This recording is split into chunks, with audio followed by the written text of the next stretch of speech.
अस्सलामुअलैकुम। मेरा नाम है मलिक अब्दुल रहमान। उम्मीद है आप सब खैरियत से होंगे। अच्छा, आज हमने जिस टॉपिक के ऊपर इस वीडियो के अंदर डिस्कशन करनी है वो है रेजिडेंट एंड नॉन रेजिडेंट का स्टेटस। हम कैसे पता कर सकते हैं कि हम पाकिस्तान के अंदर रेजिडेंट हैं या नॉन रेजिडेंट हैं। एक्चुअली जब आप अपनी रिटर्न फाइल करने लगते हैं, इनकम टैक्स रिटर्न एफबीआर के अंदर फाइल करने लगते हैं, तो सबसे पहले तो आपको पता होना चाहिए कि आप पाकिस्तान के अंदर रेजिडेंट हैं या नॉन रेजिडेंट हैं। क्योंकि अगर आपको ये स्टेटस का पता होगा तो उसके अकॉर्डिंग आप आगे अपनी इनकम को लेकर चलेंगे और अपनी इनकम एफबीआर के अंदर डिक्लेयर करेंगे। तो चलें शुरू करते हैं। इंशाल्लाह आज कोशिश करेंगे कि हम 100% इसको जो ये कवर कर लें कि रेजिडेंट बंदा कौन है, नॉन पाकिस्तान के अंदर नॉन रेजिडेंट बंदा कौन है। तो इसके बाद हम ये देखेंगे, इसके बारे में छोटी सी समझ आपको बताऊंगा लास्ट पे। उसके अलावा हम कुछ एग्जांपल्स हैं वो एग्जांपल लेके चलेंगे कि किस तरह से ये सब कुछ चलता है। ये कुछ एग्जांपल्स हैं, तो इस एग्जांपल के अंदर आप अपने आप को इस जगह पे रख के देख सकते हैं कि आप इसके अंदर अंडर आ रहे हैं तो फिर आप रेजिडेंट है, अगर नहीं आ रहे तो आप नॉन रेजिडेंट हैं। देख लेते हैं। सबसे पहले रेजिडेंशियल स्टेटस है वो, अगर आप इनकम टैक्स ऑर्डिनेंस डाउनलोड करते हैं उसके अंदर सेक्शन 81 है जो रेजिडेंशियल स्टेटस के अंदर वो आपको बताता है। तो इसके बाद resident individual, resident company, resident AOP, section 82, 83, 84। यानी अगर तो आप रेजिडेंट इंडिविजुअल आपने चेक करना है उसकी कंडीशंस क्या है, रेजिडेंट कंपनी की कंडीशंस क्या है, रेजिडेंट एओपी की कंडीशंस क्या है, वो जाकर सेक्शन पढ़ सकते हैं। लेकिन हमने ये वीडियो बनाई है इनके लिए रेजिडेंट इंडिविजुअल, यानी कि जो लोग अपनी रिटर्न फाइल करना चाहते हैं उनके लिए ये वीडियो है, ताकि वो इससे हेल्प लेके अपनी रिटर्न फाइल कर सकें और अपना स्टेटस पता कर सकें कि आप वो रेजिडेंट है पाकिस्तान के अंदर या नॉन रेजिडेंट है। सबसे पहले हम देखते हैं कि रेजिडेंट इंडिविजुअल सेक्शन 82, या आप जाके अगर ऑर्डिनेंस के अंदर देखेंगे तो सेम इस तरह लिखा होगा, लेकिन यहाँ पे मैंने ये इसको थोड़ी सी इजी कर दिया इसको। ये मैंने कुछ ये इस टेबल्स के अंदर लिख के कुछ इजी कर दिया जिससे आपको ये अंडरस्टैंडिंग आप इजीली इसको इजीली कर सकते हैं। ठीक है, तो देखते हैं। सबसे पहला पॉइंट है हमारे पास कि अगर आपके पास पाकिस्तानी नेशनैलिटी नहीं है, आपने बस देखते जाना, ये 5 चीजें हमने कवर करनी है। इसके अंदर से आपका स्टेटस कौन सा है, जो सा आपका स्टेटस होगा वो वाला आपने बस पकड़ना है। जो आपका स्टेटस नहीं है आपको उसको छोड़ देना है। अगर आपने 5 की अंडरस्टैंडिंग लेनी है तो गुड है, आप वो ले सकते हैं। चलो सबसे पहले देखते हैं कि ये देखें, अगर आपके पास पाकिस्तानी नेशनैलिटी नहीं है, यानी कि किसी दूसरी कंपनी का जो नेशनैलिटी होल्डर है, यानी यूएसए के अंदर वो वहाँ पे पैदा हुआ, तो जिसे हम कहते हैं कि वो कोई है इंग्लिश मैन अंग्रेज है कोई, तो वो पाकिस्तान के अंदर आता है, पाकिस्तान के अंदर आकर जॉब कर रहा है, तो उसको हम कैसे देखेंगे कि वो पाकिस्तान के अंदर रेजिडेंट है या नहीं है। हमने ये, मैं एक चीज़ आपको पहले क्लियर कर दूं कि अगर आपके पास सिटीजनशिप है, इसका हरगिज़ मतलब ये नहीं है कि आप पाकिस्तान के अंदर रेजिडेंट है। हो सकता है आपके पास सिटीजनशिप हो तो आप पाकिस्तान के अंदर नॉन रेजिडेंट हो। ठीक है, तो ये हमने क्या किया था कि अगर आपके पास नेशनैलिटी नहीं है तो हम क्या देखेंगे, उसकी प्रेजेंस देखेंगे कि पाकिस्तान में कितनी देर प्रेजेंट रहा है पाकिस्तान के अंदर टैक्स ईयर के अंदर। जैसे कि मैंने एक टैक्स ईयर यहाँ पे जूम किया, टैक्स ईयर 2023 से जूम किया, जो कि 1 जुलाई 2022 से स्टार्ट होता है, 30 जून 2023 पर एंड होता है। अब इसके अंदर 365 दिन होते हैं, 365 दिन इसके अंदर होते हैं। तो अब हमें देखना है कि वो प्रेजेंट, यानी कि डेज देखने हैं कि वो पाकिस्तान के अंदर कितनी देर प्रेजेंट रहा है। अगर तो वो 0 से 182 दिन पाकिस्तान के अंदर रहा है 2023 के अंदर, यानी कि इस 365 दिन के अंदर वो 182 दिन पाकिस्तान के अंदर रहा है और बाकी वो किसी अपनी कंट्री के अंदर रहा है, तो वो नॉन रेजिडेंट होगा। अगर वो 183 डेज से ऊपर पाकिस्तान के अंदर रहा है, यानी 183 डेज से 365 दिन के अंदर अंदर वो पाकिस्तान के अंदर रहा है, 183 दिन के ऊपर वो पाकिस्तान के अंदर रहा है, तो वो पाकिस्तान के अंदर रेजिडेंट होगा। ये पहली चीज अगर आपको क्लियर होगी। सेकंड चीज ये है कि अगर कोई गवर्नमेंट है वो खुद किसी बंदे को किसी दूसरी कंट्री के अंदर भेज देती है कि आप हमारे बिहाफ के ऊपर जाके, फेडरल गवर्नमेंट के बिहाफ के ऊपर जाके आप वहाँ पे काम करें, तो वो चाहे वो पाकिस्तान के अंदर उसकी प्रेजेंस 0 मतलब डेज कम नहीं देखने, चाहे वो प्रेजेंट उसकी 182 दिन से कम ही है, लेकिन वो रेजिडेंट इंडिविजुअल होगा। दूसरी बात आ जाती है जो कि ज्यादातर लोग इससे रिलेट करेंगे कि अगर वो सिटीजन हो पाकिस्तान के सिटीजन है, तो फिर क्या होगा।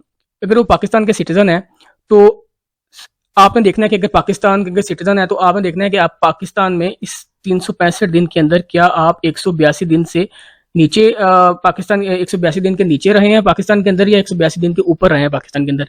अगर तो आप 182 डेज से कम रहे हैं पाकिस्तान के अंदर, ये इस टैक्स ईयर के अंदर, हर टैक्स ईयर का अलग अलग होता है ना, ये टैक्स ईयर के अंदर आप अगर 182 दिन से नीचे रहे हैं तो आप नॉन रेजिडेंट होंगे। अगर उसी तरह अगर आप 182 डेज या 83 डेज से 365 डेज के अंदर अंदर रहे हैं, तो अगर आप पाकिस्तान के अंदर रहे हैं तो फिर आप पाकिस्तान के अंदर रेजिडेंट कंसीडर किए जाएंगे।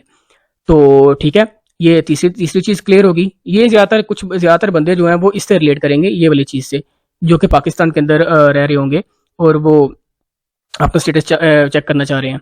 और ये चौथी चीज़ ये है कि अगर एक बंदा है जो पाकिस्तान का सिटीजन तो है, पाकिस्तान का सिटीजन तो है, वो पाकिस्तान के अंदर उसने 182 दिन नहीं गुजारे, ठीक है, वो 182 दिन नहीं गुजारे, वो पाकिस्तान के अंदर नॉन रेजिडेंट हो गया, लेकिन वो बाहर चला गया। अब वो किसी और कंट्री के अंदर भी उसने 182 दिन नहीं गुजारे, ना ही वो पाकिस्तान के अंदर रेजिडेंट हो रहा है और ना ही किसी और कंट्री के अंदर रेजिडेंट हो रहा है, तो वो कहेंगे भाई ना तुम इधर उतनी देर रह रहे हो ताकि इधर रेजिडेंट हो, तुम्हारे पे वो टैक्स लगे, और ना ही तुम अगली कंट्री के अंदर रेजिडेंट हो रहे हो, तो फिर वो उसको ट्रीट किया जाएगा कि आप पाकिस्तान के अंदर भी फिर रेजिडेंट ही हो। जी, हम कहाँ पे थे कि हमने ये पांचवा जो पॉइंट था ये क्लियर कर लिया था। अब ये एक दो तीन ये चार, ये चौथा है, और ये पांचवा, ये इसके साथ, हाँ पांचवा, ये पांचवे वाला ये है कि अब ये जो डेट्स हैं आप कैसे पता करेंगे कि ये कौन कौन से डेट्स इसके अंदर इंक्लूड करने हैं 182 दिन के अंदर। और ये फिर रूल बताया गया है, रूल 14 है इनकम टैक्स रूल 2002 का, उसके अंदर आप जाके ये चेक कर सकते हैं। लेकिन अगर आपने सिर्फ ये बस देखना है कि आप पाकिस्तान के सिटीजन हैं और आपने देखना है कि अगर आप रेजिडेंट हैं या नहीं, आपने सिर्फ देखना है कि आप टैक्स ईयर के अंदर, ना कि ईयर के अंदर, जैसे 1 जनवरी से 31 दिसंबर तक नहीं देखना, 1 जुलाई से 30 जून तक टैक्स ईयर के अंदर देखना है कि क्या आप उस टैक्स ईयर के अंदर 182 दिन रहे हैं। अगर तो 182 दिन से कम रहे हैं तो फिर आप नॉन रेजिडेंट, 183 दिन या उससे ज़्यादा दिन रहे हैं तो आप रेजिडेंट है पाकिस्तान के अंदर। चलें देख लेते हैं, ये कुछ एग्जांपल्स हैं, इसको भी कवर करते हैं। एग्जांपल्स के अंदर क्या है, ये देखें लिखा हुआ है, on 1 Feb 2023 John was sent to Pakistan by his US based company to work as a special project, he left Pakistan on 23 August 2023। अब हमने जो ब्रेक लगा देनी है वो कहाँ पे लगानी है, हमारा टैक्स ईयर है 2023, तो हमने 30 जून, ये देखें 30 जून, इसके ऊपर हमने जाके ब्रेक लगा देनी है। हमें कोई गर्ज नहीं है कि वो टैक्स ईयर 2024 के अंदर चला गया। अब हमने क्या करना है कि इसका जो स्टेटस अब देखना है कि ये कितनी देर रहा है। अब ये सिटीजन ऑफ पाकिस्तान नहीं है, हम ऊपर जाकर देखते हैं, ये देखेंगे वाला, ये नेशनैलिटी इसके पास नहीं है। अब ये जोन है, ये यूएसए के अंदर रहता है, तो ये पाकिस्तान के अंदर आया हुआ है। तो अब देखना है अगर तो इसकी 182 डेज के अंदर है तो नॉन रेजिडेंट है, अगर इससे ज्यादा हो गया तो फिर रेजिडेंट हो जाएगा। यहाँ पे मैंने डेज कैलकुलेट किए हैं, एक फेब को आया था, 28 दिन फेब के, मार्च के 31 दिन, मार्च, अप्रैल के 30 दिन, 31 दिन मई के, और 30 दिन जून के। अब इसको मैं अगर टोटल करता हूं तो ये आ रहे हैं 150 डेज। 150 डेज कहाँ पे आ रहे हैं, यहाँ पे, ये देखें यहाँ पे डेज आए और आप नॉन रेजिडेंट कंसीडर हो गए। सिंपल सी बात है, ये इतनी बड़ी बात नहीं है, ये चीज होगी। अब ये एक छोटी एक और चीज है कि Imam is working as a director operation in the ministry of tourism on 15 April 2000, इसको हम 23 कर लेते हैं, एक सेकेंड, इसको हम 23 कर लेते हैं, 23। He was posted to Pakistan embassy in Italy for 2 years। वो इटली के अंदर चला गया है, लेकिन भेजा किसने है, पाकिस्तान एम्बेसी, यानी फेडरल गवर्नमेंट ने इसको पाकिस्तान इटली के अंदर भेज दिया है। तो अगर तो फेडरल गवर्नमेंट आपको भेजती है तो फिर आपने डेज देखने ही नहीं, जैसे कि हमने ये पॉइंट 2 के अंदर पढ़ा था कि फेडरल गवर्नमेंट आपको पोस्टेड अब्रोड यानी पाकिस्तान से बाहर अपनी जॉब के लिए पाकिस्तान से बाहर भेज देती है, तो फिर तो आपने देखना नहीं क्या है। देखिए लिखा हुआ stay less than 183 days non resident, क्यों, ये कम थे। अब ये फेडरल गवर्नमेंट ने भेजा है तो हमने डेज देखने नहीं है, ये ऑलरेडी रेजिडेंट है, no need to count days. Okay, अब एक लास्ट पे मैं आपको एक समरी बता देता हूँ कि अगर आपको नहीं पता चल रहा, अगर आप पाकिस्तान के सिटीजन हैं, मैं उनकी बात नहीं कर रहा, वो अंग्रेजों की बात नहीं कर रहा जो पाकिस्तान के अंदर आके बाहर से आके पाकिस्तान के अंदर काम करते हैं, मैं सिर्फ उनकी बात कर रहा हूँ जो पाकिस्तान के नेशनैलिटी होल्डर हैं, सिटीजनशिप उनके पास, मतलब पाकिस्तान के रहने वाले हैं। वो कैसे पता करेंगे कि वो पाकिस्तान के अंदर रेजिडेंट है या पाकिस्तान के अंदर नॉन रेजिडेंट है।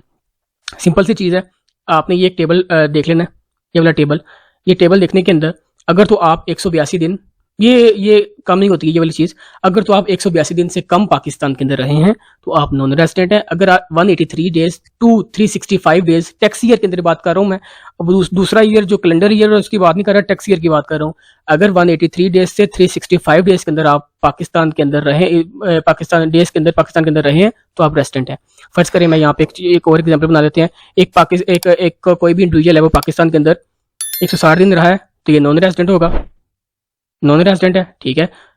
और मैं कहता हूँ वो 200 दिन रहा है तो वो रेजिडेंट हो जाएगा, ठीक है। अब वो 230 दिन रहा है तो वो भी रेजिडेंट हो जाएगा, क्यों, क्योंकि ये 183 डेज से ज़्यादा है, ये 182 डेज से कम है। अगर कहता हूँ कि मैं वो 90 दिन रहा है तो वो भी फिर नॉन रेजिडेंट हो जाएगा। ओके, ये अब ये समरी थी छोटी सी जो मैंने लास्ट में शेयर किया है, आपने बस देख लेना है कि अगर तो 182 दिन से कम है तो वो नॉन रेजिडेंट है, 182 दिन से ऊपर है वो टैक्स ईयर के अंदर रह रहा है तो वो रेजिडेंट होगा।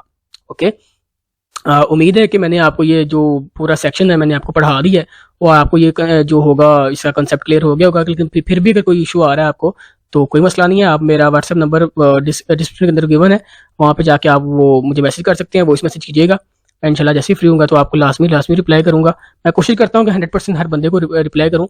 और प्लीज़ चैनल को सब्सक्राइब कर दिया करें और वीडियो को लाइक कर दिया करें, क्योंकि ये देखें, ये चीज़ एक पूरी वर्किंग करने में एक टाइम जाता है, अच्छा खासा टाइम जाता है। सिर्फ आपके लिए, आपके अंडरस्टैंडिंग के लिए, आपको हेल्प हो, इसलिए ये सब कुछ मैं करता हूँ। और इसमें यह है कि हर जो बंदा है अपनी रिटर्न खुद फाइल कर सके, ठीक है, और उसको पता होगा कि वो पाकिस्तान के अंदर रेजिडेंट है, नॉन रेजिडेंट, क्योंकि हर बंदे को पता होना जरूरी है टैक्स के अंदर। चाहे आप किसी और बंदे से भी काम करवा रहे हैं, लेकिन आपको ये पता होना जरूरी है कि मैं पाकिस्तान के अंदर रेजिडेंट हूँ या नॉन रेजिडेंट हूँ। और ये समरी हमने देख ली। अच्छा, हमने ये एक लास्ट छोटी सी चीज़ में बता देता हूँ आपको कि ये वाली ये रेजिडेंट नॉन रेजिडेंट जरूरी क्यों है। ये जरूरी इसलिए है कि अगर तो आप रेजिडेंट हैं तो जो आप पाकिस्तान के अंदर इनकम कमा रहे हैं वो भी टैक्सेबल होगी, और जो आप बाहर आउट ऑफ कंट्री जो कमा रहे हैं वो भी पाकिस्तान के अंदर टैक्सेबल होगी। और अगर आप नॉन रेजिडेंट हैं, ये सेक्शन लिखा हुआ है, ये सेक्शन आई थिंक 80 के अंदर लिखा हुआ है, सेक्शन 80 के अंदर लिखा हुआ है। लेकिन अगर आप नॉन रेजिडेंट हैं, अगर आप नॉन रेजिडेंट हैं, पाकिस्तान के अंदर कोई इनकम आपने कमाई है, पाकिस्तान के अंदर आपने कुछ कमाया, तो वो तो टैक्सेबल होगा। लेकिन अगर आप बाहर कुछ जाके पैसे कमा रहे हैं तो वो पाकिस्तान के अंदर टैक्सेबल हरगिज नहीं होगा। समझ लगी बात की? पाकिस्तान के अंदर जो आके अपनी इनकम कमा ली ना, वो तो टैक्सेबल होनी है, चाहे आप वो रेजिडेंट हो या नॉन रेजिडेंट हो। पाकिस्तान की गवर्नमेंट कहती है, अबेर कहता है कि आप अगर पाकिस्तान के अंदर कुछ भी कमा रहे हैं, चाहे हमें नहीं लगता, हमें नहीं पता आप रेजिडेंट है या नॉन रेजिडेंट है, आपने इसको पर टैक्स देना ही देना है। लेकिन अगर आपने पाकिस्तान के अंदर कुछ कमाया, ये देखें, पाकिस्तान से बाहर कुछ कमाया है, तो उसके अंदर हमें कंडीशन है, अगर आप रेजिडेंट है तो हमें टैक्स दे दें, अगर आप रेजिडेंट नहीं है तो फिर आप हमें टैक्स ना दें। अगर नॉन रेजिडेंट बंदा था, इसने फॉरेन से यानी बाहर से पैसे कमाए तो नॉन टैक्सेबल है, लेकिन यही रेजिडेंट बंदा है, इसने बाहर से पैसे कमाए, टैक्सेबल है। क्यों? क्योंकि ये रेजिडेंट है। ठीक है, उम्मीद है आपको ये पूरी वीडियो के जो मैंने आपको यहाँ पे एक्सप्लेन किया है उसकी समझ आ गई होगी। इसके अलावा अगर आप हमारी सर्विस लेना चाहते हैं तो आप हमें व्हाट्सएप पे कांटेक्ट कर सकते हैं। मैं यहाँ पे अपना नंबर दे देता हूँ। इंशाल्लाह आपको बहुत ही मिनिमम प्राइस के अंदर आपको ये सर्विस प्रोवाइड की जाएंगी और एक प्रोफेशनल सर्विस प्रोवाइड की जाएंगी। 0348161598 ये मेरा नंबर है। आप व्हाट्सएप पे मुझे मैसेज कर सकते हैं अगर आप सर्विस अवेल करना चाहते हैं तो। ये देखें, ठीक है। और उम्मीद है आपको ये वीडियो अच्छी लगी होगी। ये वीडियो अच्छी लगी तो इस वीडियो को लाइक करिएगा, चैनल को सब्सक्राइब करिएगा। मिलते हैं नेक्स्ट वीडियो के अंदर, तब तक के लिए अपना बहुत बहुत ख्याल रखिएगा। अल्लाह हाफिज़।